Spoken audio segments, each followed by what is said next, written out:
You talk about what a great way to start college football live. Then Dabo swinging, joining Andre Ware, Greg McElroy, and Peter Burns. Coach, is the dance moves in 2018 better than they were in the video we just saw right there? There's no question. That is such old footage. I mean, I have come so far. Y'all gotta get some new stuff, man. I mean, the shirts are out of date from today's. I mean, I'm way past that now. Way past. All right, we'll work on it. How about this? All right, we'll start with this one, College Football Live. How about moving past 2017, okay? Great season, but, of course, you want to win a title. How do you get your Tigers ready for 2018 and close the door on last year? You know, for me, it's the same way we got ready for 2009, 2010, 2011. I mean, we start over every year. Reinstall the program, the core values of what we do and how we do it, and why we do it that way, and create the buy-in all over again with your staff, with your team, and just pay the price, man. You don't get to carry anything over, good or bad. So that's how we've done it, and not any different this year. Coach, you finished the season the last couple of years against Alabama. What did you learn about your team this offseason? And every offseason kind of has a calling card to it. What was the focus in that calling card for your Clemson Tigers? Yeah, it is. It's a new team every year in college football, new challenges. But this particular team, we only had 6 scholarship seniors last year, so we got most everybody back. We got a lot of depth, a lot of competition at every position, and you know, we had several guys that chose to stay. Could have probably gone pro if they'd wanted to, and so you know, I was really looking for a focus and a very business-like approach to the spring and into the summer, and that's what I've seen. These guys have been about their business. The other thing too is understanding that what I just said a minute ago. You don't carry anything over, good or bad. You have to start over, and you got to be committed to putting the work in.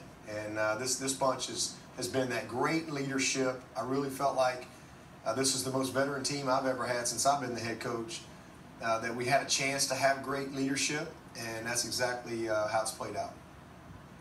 Coach, obviously Kelly Bryant did a remarkable job replacing Deshaun Watson last year, but anybody that watched your spring game recognized that you don't have just one quarterback, you have 2. How do you plan on handling that position in fall camp and maybe early in the season?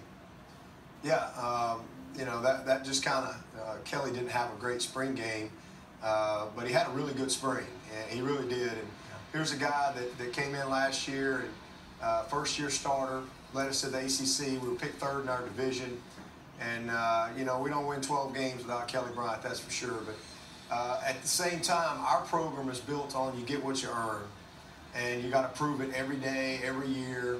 And so the quarterback position is no different.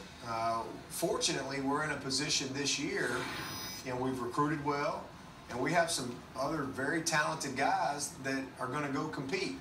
And you know, if Kelly's going to be the starter once again, it's going to be because he's earned it in practice. If Christian Wilkins is going to be the start and 3 technique for us, it's going to be because he earned it in practice. It's not going to be because y'all put him on magazine covers and did a bunch of interviews this summer. It's going to be because he earned it in fall camp. And our guys know that. So the best player is going to play, and that's in every single position. And sometimes it's close. And when it's close, then you got to go to the games and let it sort itself out. But I don't know. I'm just like you guys. I'm going to go. I know this. There's a reason you practice, and we got 25 practices that they allow us to have, and it's going to be a blast. Is Kelly, like last year, it was close going into camp, and Kelly separated. Is that going to be the case? He's going in a little bit ahead. Is he going to separate? Is it going to even up? Is somebody going to pass him up? I don't know. That's why you practice. If it didn't matter, we just kind of all go back to the beach and show up September 2nd and play. But it doesn't work that way. You got to go perform and not talk about it, but be about it. And you know, the good news for us is I really believe we have 3 guys that we could win with.